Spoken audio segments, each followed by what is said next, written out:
Hi everyone, welcome to episode 82 of A Fern Between Us. We are two of the four owners of Vivac Winery, and my name is Jesse. And I'm Michelle. And it's been a couple of weeks since we've seen you. That's why I'm a little slow. Ooh, is that why you're slow? Maybe. It didn't have anything to do with the bottle you drank before this. Or maybe just born that way. I don't know. Well, so we left off and we were going to try to do a episode at family reunion out in the Ozarks. But as you can imagine, being in the Ozarks, our feed, our Wi-Fi was not strong enough that we were going to be able to do this. And being 104, 106 degrees on one of those days. Oof. I can't remember what Thursday was exactly, but it was hot It out was so there. hot. And it was like, you know what? We just got to skip this. And then the following week, we had come back. Our teenager had been house sitting for us, and so we came back and we needed to be a family unit and play together. So that also meant that we didn't do last week's. But, you know, we're just rolling with it, right, guys? Isn't that part of the fun of this? Or is it? I don't know. Half of you are like, it's fun fine. Or is it professional? Yeah, well, it's definitely not professional. None of this is professional. But some of you are real irritated that we don't show up weekly. Sorry about that. We love that you guys are irritated by that because that means that you're sending us some love. That's great. And others are like, I'll watch you whenever you show up. So anyway, thank you for tuning in. If you're watching live, if you're watching later, thank you for watching us on whatever platform you tune in. Indeed. All right, so family reunion was really fun. It was 106 degrees. It was hot. It was humid. It was mandatory time in the lake where you just submerge. I felt like a manatee. Right? just right under the surface. Just like sitting up there. To here. Yeah, just like up to here with like for like 4 hours. An insulated bottle of cold wine. The occasional beer as well. Yes. Yes. Or cocktail, but yeah, absolutely. Usually wine. Red or white was chilled as much as you could do. It was great. Ice is a hot commodity. Yeah? Ideally a cool commodity. I don't know. Well, so being that the episode that we were going to do there was actually a few days after we had arrived, and I had been talking to a lot of our family members about all kinds of stuff, wine related, and a lot of our questions actually come from family. Hey! Yeah. A bunch of them were disappointed that we didn't do it there. I mean, know, they all wanted guys. us to beforehand. I They didn't say anything negative that we didn't do it there, but yeah, I know that it was a disappointment. They wanted to be able to be a part of it. I wish we could have had like a photo bomb or 20 or 30 of us all. Oh, that would have been so cool. Oh well. I know. So any of you that want to be part of it, you just have to come out to New Mexico and then you can just join the set. Or we could do one when we visit people from here on in. Yes. I don't know. Because Yes, we are that's a good visiting idea. people hopefully this year. We've decided that that's going to be a focus for us. Yes. So as we jump into this, let's do a little bit of a check-in. So we did reunion. Oh, I got a phone call from Italy. And I got invited to the Extreme Wines International Wine Competition, which I'm super excited about. So cool. Getting a phone call from Italy, period, is kind of cool. But when it's to invite you to a really amazing competition. Yeah. It's kind of cool that you didn't just ignore it because it looked like spam, you know? Right? Like, yeah, right. And stupid spam. And part of the excitement not only is this extreme wines that are made from extreme climates. So that means altitudes that are really high, like Vivac Winery. It also means extreme slope, thank you. And also islands and all kinds of things that would make it really challenging to make wine. So different conditions than you're used to seeing in the general wine world. Which is cool. Super cool. So we're gonna submit what, six? Six You're gonna wines? take over Yes. a full case. Yeah, I'm going to hand carry these because that seems to be how I like to roll, with a really heavy case of wine everywhere I go. It's so hard. I wish we could just ship it, but it's a nightmare. Crazy laws. Yeah, but so I'm super excited about that. That's been huge, and now I have to figure out traveling to Italy. Oh, pardon me. To be part of this. I cannot wait. Denali and I are jealous. We're not going to Italy this time. Yeah. End of September. Crush. Technically, I should not be leaving either, but, you know, a girl's got to do what a girl's got to do. Come on now. Don't you hate her? And then, speaking of Crush is coming up. So we are now in August. When do you anticipate the first grapes? Potentially at the end of next week, or midweek the week after. So. And what are you getting? It'll probably be the whites first. So from down south, which we get some Chardonnay and we get some Riesling. So I'm anticipating those two first. Tempranillo gets its name for ripening early, so we Temprano, right? Temprano, exactly. So Tempranillo we could get early, and then Southern Syrah always comes pretty early. So probably those four over the next couple weeks, and well, you know, there we go. And Sangiovese won't be far behind that, and there we go. And then it starts. We roll it in. Yep. Which is super exciting, and also a little bit like being a doctor on call. We don't know exactly when the grapes are going to be ready, and then they're going to be picked, and then our truck, which is sent down there and picks them up and gets them up to us, and oh crap, it turns out we can't do dinner on Friday because we have grapes, or Saturday, or whatever day they come. My favorite is people are like, I want to volunteer, or I want to take photographs, or I want to, and it's like, so when is the next grapes coming? And I'm like, probably at the end of next week, you know, Maybe. Or whenever it is, you know, like my best guess of when it's going to be. And they're like, okay, so like Wednesday for sure. And I'm like, no, not Wednesday for sure. Nothing's maybe for Wednesday, sure. Maybe Thursday, maybe Friday, maybe Saturday. One of those days, though, is almost a guarantee that, you know, and they're like, but I have things to do, and I can't just sit around waiting for your grapes before I take my photographs. I don't know, you know, whatever it is. And it's like, well, that's the best I can do, you know. If you can make it, you can make it. I'll text you when I know. And it's always literally the day before, the night before, yes. That's when I know. Yeah, absolutely. That's when we get the call from our friend Paolo in the southern part of the state, and he says, we're a go, that's when we know, and that's it. So a lot of people don't realize that it's so ambiguous, but it really is. We have to be here and available and free, so we can't really make plans. I only ever know really like 12 hours before I'm actually working. Yeah. So. Yeah. And everybody, you know, has their events during this time because it is the most beautiful time of year to be in New Mexico. But that makes it challenging too. So we've got lots of stuff going on. But speaking of picking, we do officially have our dates for our estate vineyard. So we have some control over that. And we know that we want to pick on September 3rd and September 24th. You can buy tickets for a picking party, which sell out really, really fast. Are they sold out? Are either one of them sold Not out yet? Not yet, but they're filling up so fast, I can't even believe it. So we keep trying to give you guys heads up as soon as we possibly know, but I cannot begin to tell you how quick people jump on this. So one or both will probably be sold out within the next 5-10 days. Yeah, I would bet, exactly. Sure, so you can call our tasting room, you can email us, you can buy the tickets on our website actually as well. Oh, no way. So, you know, all of our information's on all of our social media and vivocwinery.com too. So good luck, guys.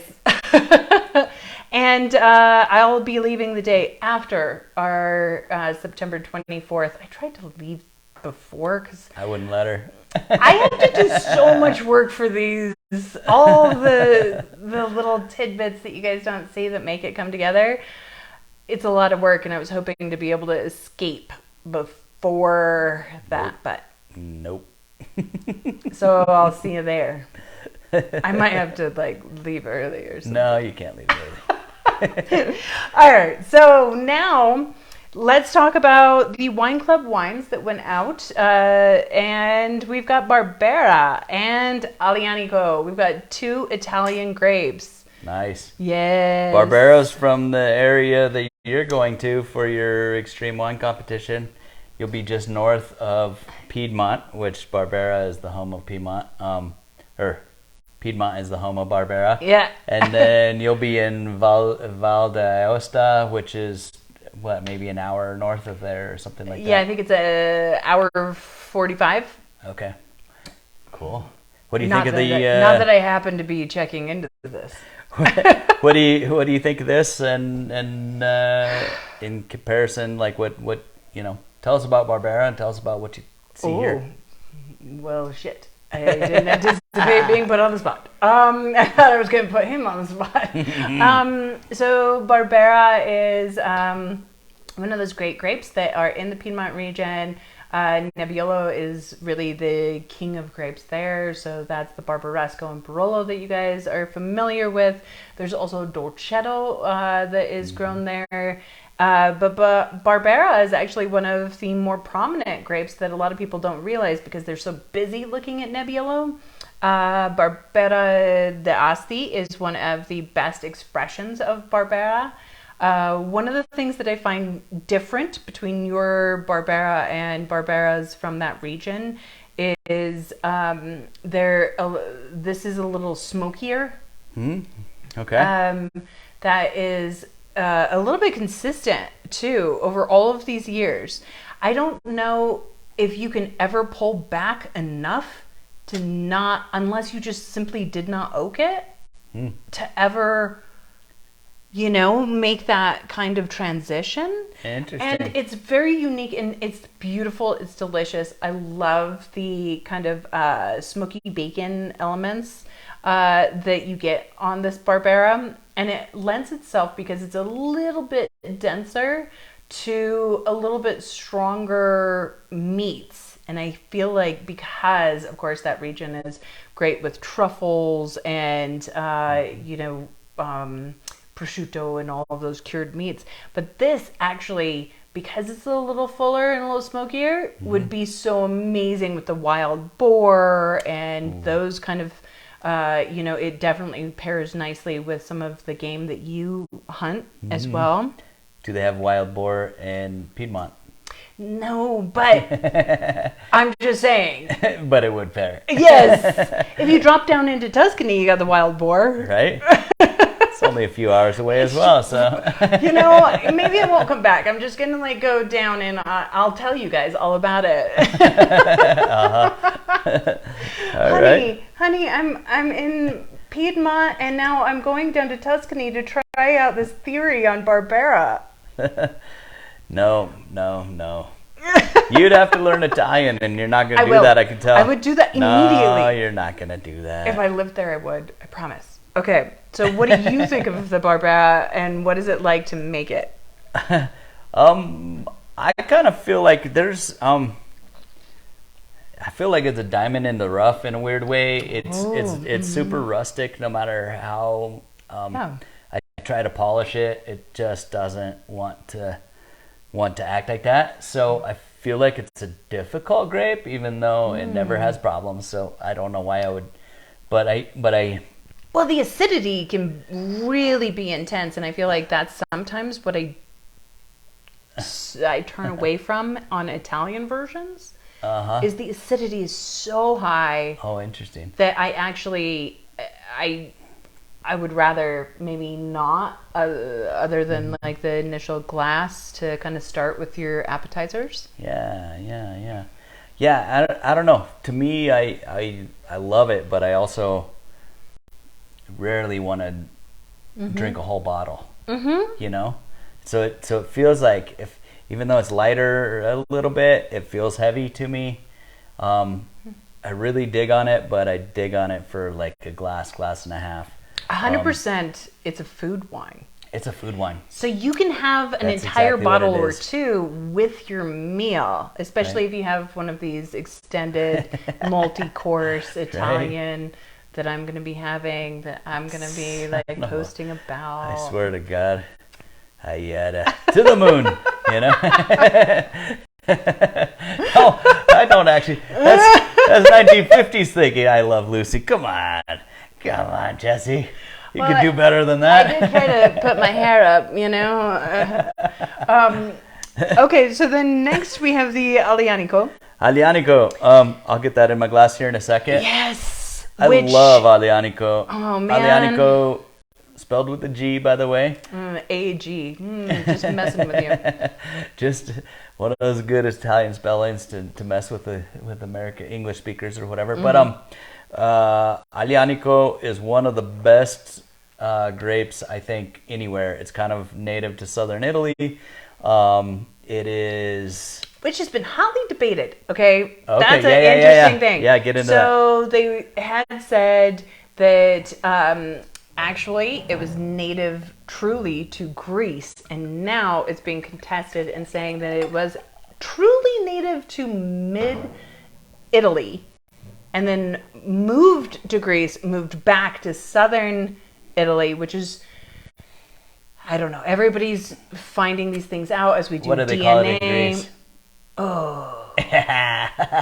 Cotter, the wine expert. Wah, wah.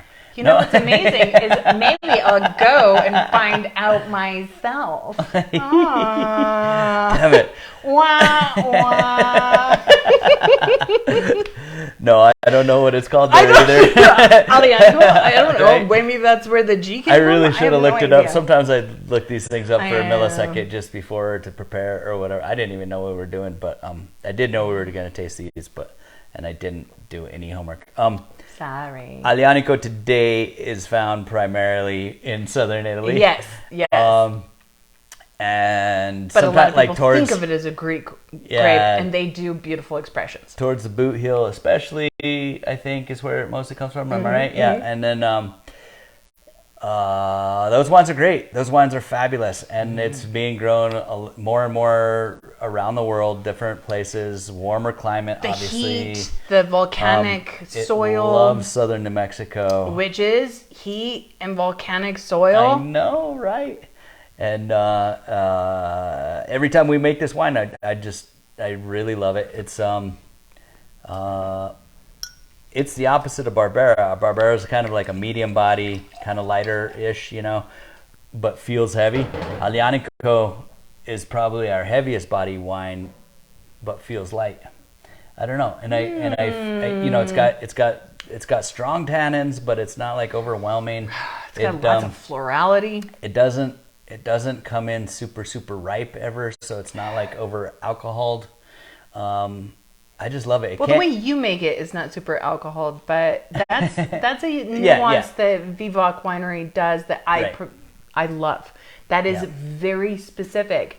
You can really overtax it and make it this jammy giant, and I love that you don't.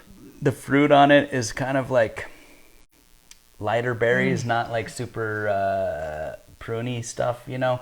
So it's ripe berry instead of raisin berry. Exactly, and I kind of, I don't know. It's, even though it's a bigger style wine, it doesn't feel heavy. It has so much finesse. That's probably one of the things I love about it the most.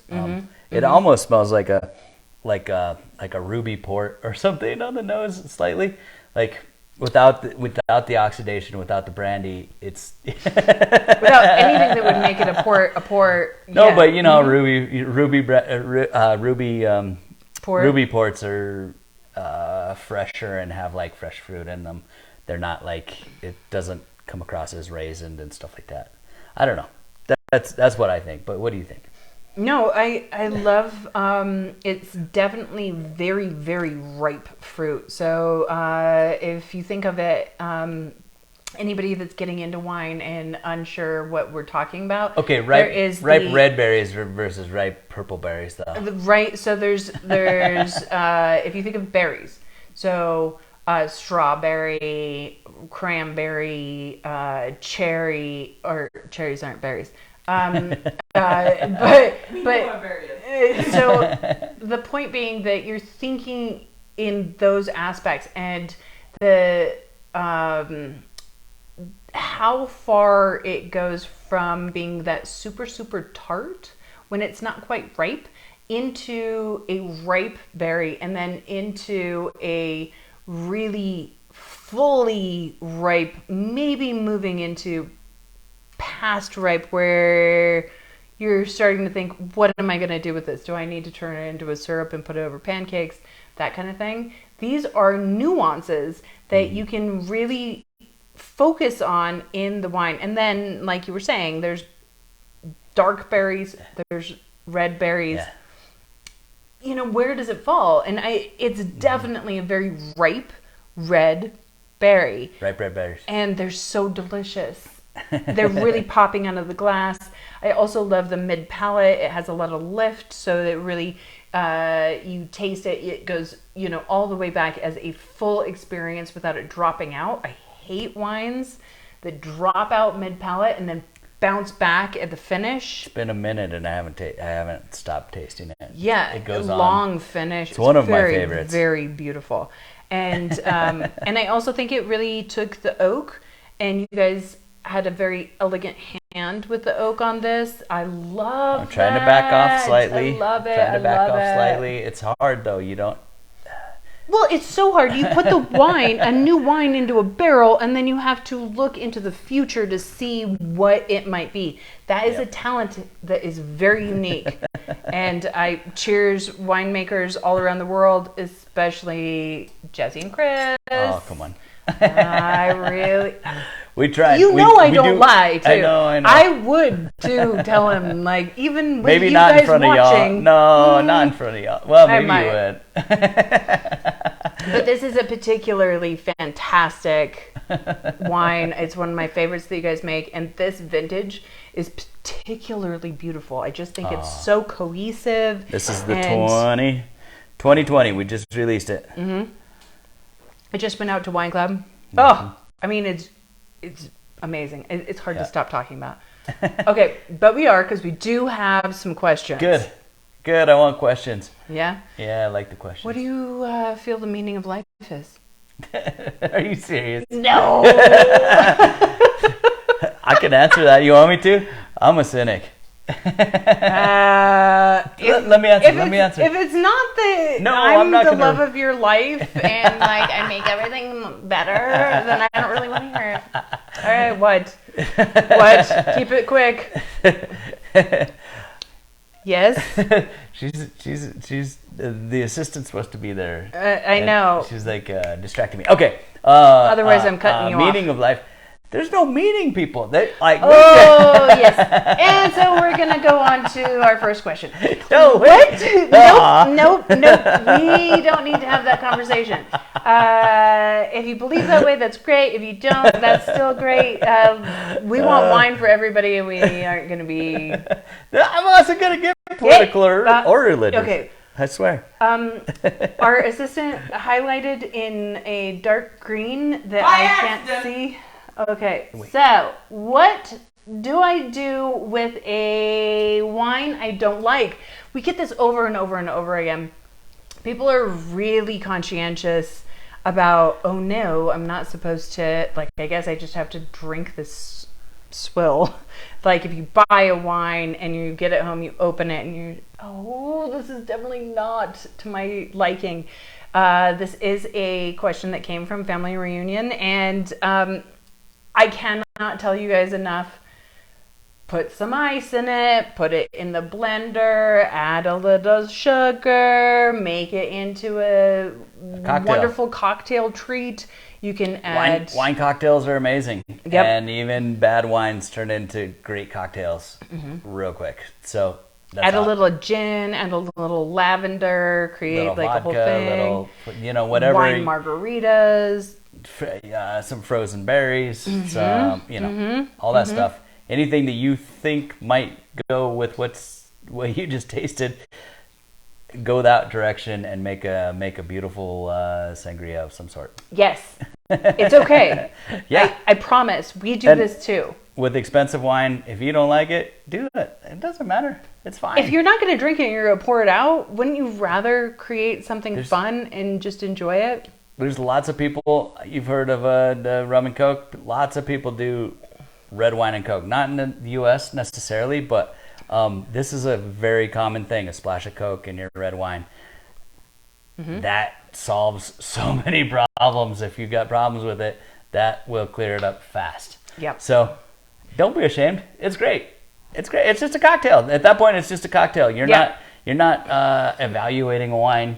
Nobody's now you're just having fun for drinking vodka or gin in a cocktail, are they? Right. So yeah, maybe wine is the same thing. Purists want you to have gin or vodka, very pure. Yeah. But isn't it better than dumping it down the drain? Exactly. So I cannot tell you enough. We do this ourselves. All the time. So I give you permission. Please listen to us. It's okay. The next question is, how do I pick a wine at a grocery store? I'm totally overwhelmed and scared I will pick one I don't like. How do you pick one? So this is another question that we get a lot. I'm scared constantly. Like without you, I'm like, oh no, what do I do? Yeah. There's two main ways. Here's what I do. Two main ways that I go about it, because I don't know the world of wine like Michelle knows the world of wine, as far as like brands and regions and stuff like that. I've got a pretty darn good grasp on it, but yes. I don't know. So you can either go with a producer you like. That's the easiest one. If you like one wine from one producer, you'll probably like their other wines. Great call. They are the way they do it speaks to you and your palate, because it probably speaks to them and their palate. That's why they do it that way. So try the other wines in their lineup. Mm-hmm. Boom. Another one is to go with certain regions, especially old world regions.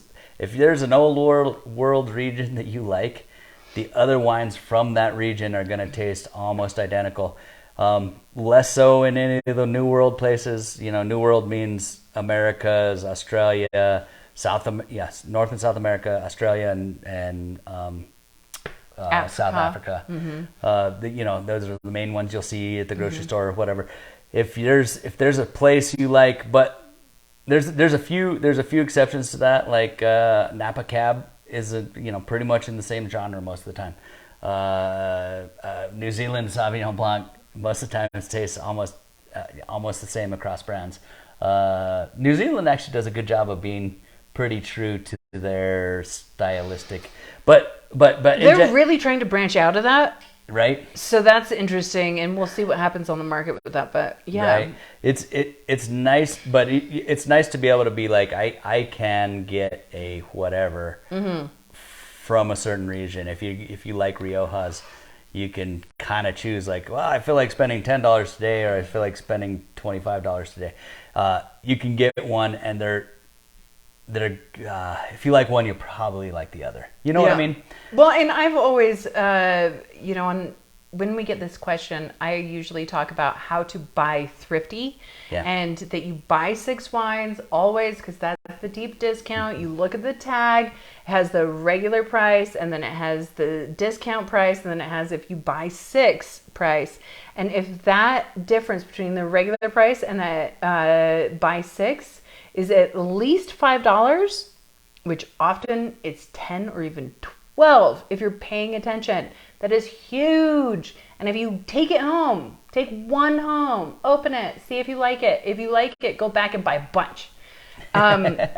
This is actually how I shop. Yeah. Also, I like specific wines. I like certain types of rosé. I like a dry rosé that's more in a Provence, southern France version. So I steer clear of the warmer regions, and I know that can get confusing if you aren't familiar with regions, but you have a phone that actually is amazing with all kinds of internet capabilities. So, cool climate California, yes. Warm climate, no, for me. They're a little too bold, they're a little too jammy. That's not my, unless I'm looking for a specific kind of pairing. There's also Sauvignon Blancs. I like that green, thin, grassy. I'm not one of those full-bodied, sweeter kind of Sauvignon Blancs. So I look to, certain areas of France. I do like the Sauvignon Blancs from New Zealand, but they can get warm. And so I get that I have a leg up. She knows way more than, But that's what your phone is for. And so, try to figure out when you buy one, and I know it feels like homework, but it's good homework. So when you buy one and you really like it, just take a second to write down who the producer was, where it was from, and why you liked it. And then you can actually start replicating Google that stuff. Yeah. Replicating that purchase. Exactly. It's basically find what you like and slowly branch out from there, but be with that, Mm-hmm. All right, so hopefully that helped. I don't know. Yeah. We keep trying to answer this question differently, and it's hard. It is hard, and there's people feel no really total lost. answer. There's no total answer, and for everyone's a little different. Yeah, and again, this was a family member, and she was like, "I'm just so overwhelmed. Can you just tell me what you buy?" But the thing is we live in New Mexico, where we get very limited things, and what you get in a big city, right? You're gonna have. If you're from better DC, options. if you're from anywhere in California, the coast, the coast, California's. I said California's. So yeah, we're gonna speed this up. Does price really make a difference on grocery store wine? Yes. Yes, but no. yes, but everything in the grocery store is made from the same, let's call it at best 100 companies. They're all big box, like just mass produced companies in general, but some of those companies do have represent smaller wineries that they can get different things, and that's really good. And upper end lines are good from those companies as well. So it is difficult, but some of those are just also really great at marketing, and the price is more because they can get it or whatever. They're marketing it that way, but it's not worth it. And if the shelf price, the regular shelf price, remember those stickers I talked about, the regular price, if that is $10.99 or under regularly, that is going to be a sweeter wine, and it is built that way on purpose. I would almost say, if you like that, then shop in that bracket. I would almost say $12.99 or $14.99 even. I get nervous. You can start to get into a little bit better. Like often there's a couple of Sauvignon Blancs from New Zealand that fall in that in between that are pretty decent, especially if you're taking it in, say, an insulated bottle into the lake or floating down the river, or if it's not out of a glass, the ocean, or it almost doesn't matter. If it's not good, if you're not drinking it out of a glass, don't worry about it. Save the money. Except those reds. The $10 and under reds get so intensely sweet for me. I just can't even anymore. That's not my bag, but that doesn't mean that you're wrong for enjoying it if you do. Just know that you don't need to spend more if you're happy with that selection. Right. Now, if you don't find that you're happy there, then you really do need to bounce up. You need to be shopping in that $14.99 to $21, somewhere in that range. And that, again, is where you're looking at that tag so that you are getting it 6 bottles, big discount. Right. They rotate these. They rotate them. Right. They get them for a discount. They don't care if they make 10 cents on a bottle. This is huge. Yeah, so you'll get that $20 bottle for 12. Yes. And that's your buy right there. That's the one you're looking for. Exactly. Hopefully that helped. But yeah, it does make a difference. Yeah. All right. Last question. How do I handle someone bringing a wine I don't like to dinner at my home? This is challenging because a lot of people have written in over the last couple of years asking, how do I bring a wine that my host is going to enjoy? And this is the reverse. Yeah. And it is delicate because one, are you being asked to open it for dinner, or are you supposed to save it? And so if it's, in my opinion, if it's a nicer bottle, they're probably hoping that you open, or they're probably hoping that you're gonna enjoy that. If it's a big party, if it's one couple and another couple, I would say like the one couple inviting one couple over for dinner or whatever. Yeah. Maybe they're bringing that nice bottle of wine so that you can all mutually enjoy it together. That's usually what the case is in that situation.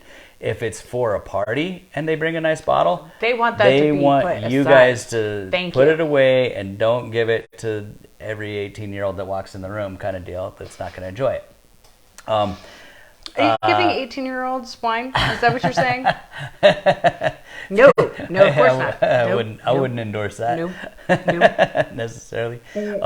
But all right. So if they bring a bottle of wine and you're accustomed to your $20 bottle of wine, and you know for a fact this is a $4 $4 or $6 bottle of wine, whatever, and you're like, you would have to choke it down in front of them and try to say nice things.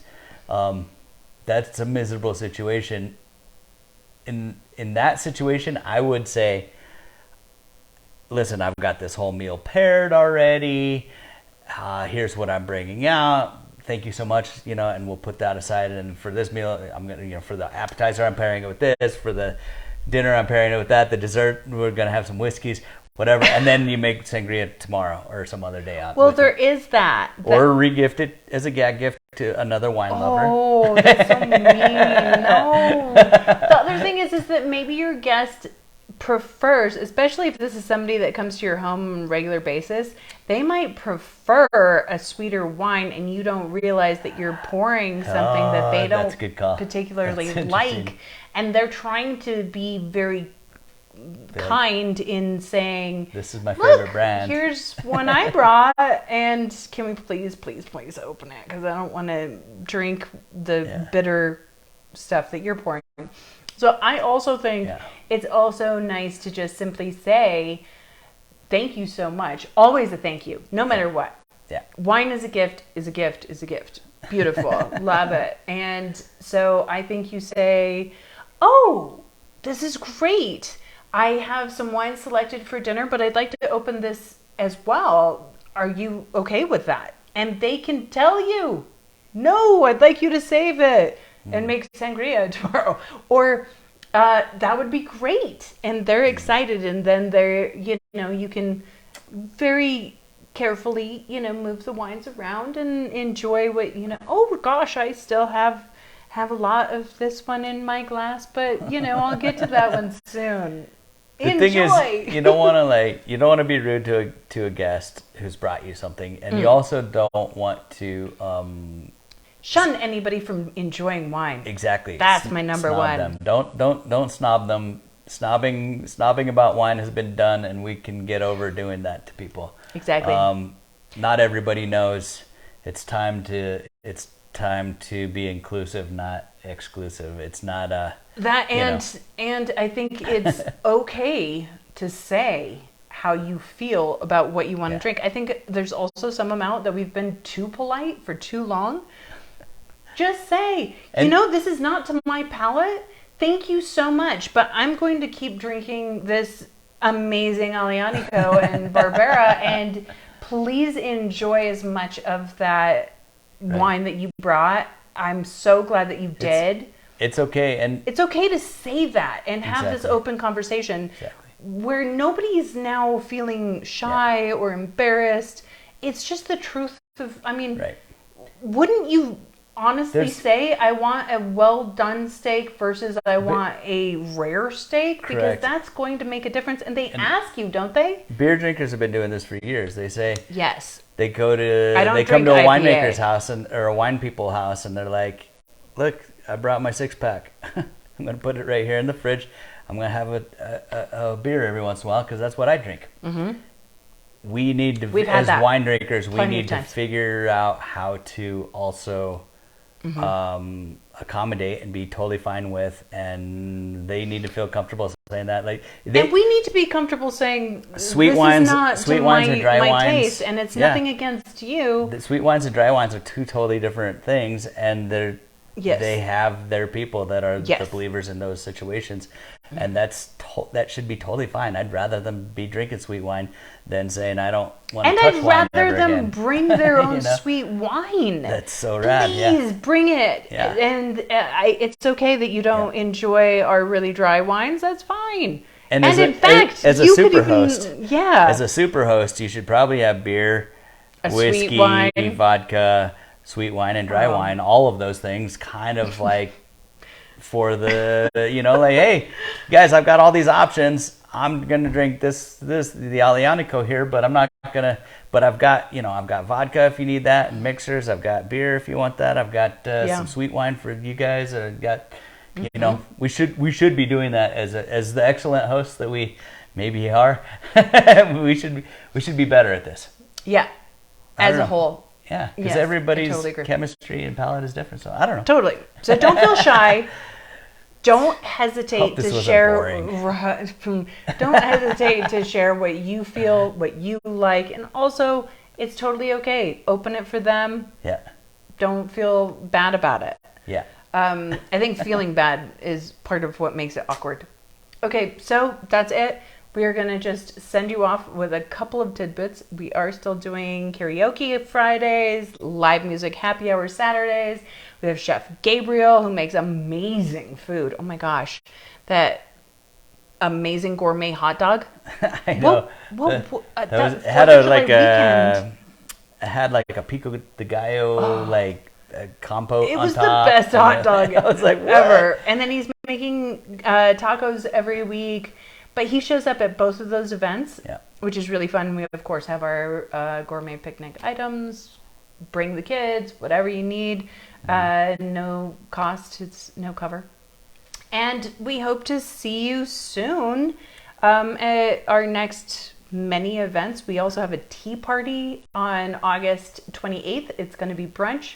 11:30 in the morning. You get to have incredible little teas and finger foods. It's beautiful, and we're pairing wines with it. It's going to be amazing. So you can check our website for details on that or our social media. And that's it. I think we're good, huh? Cool. Cheers, you guys. Cheers. Thank you. We'll see you next time. Thank you so much. Bye-bye.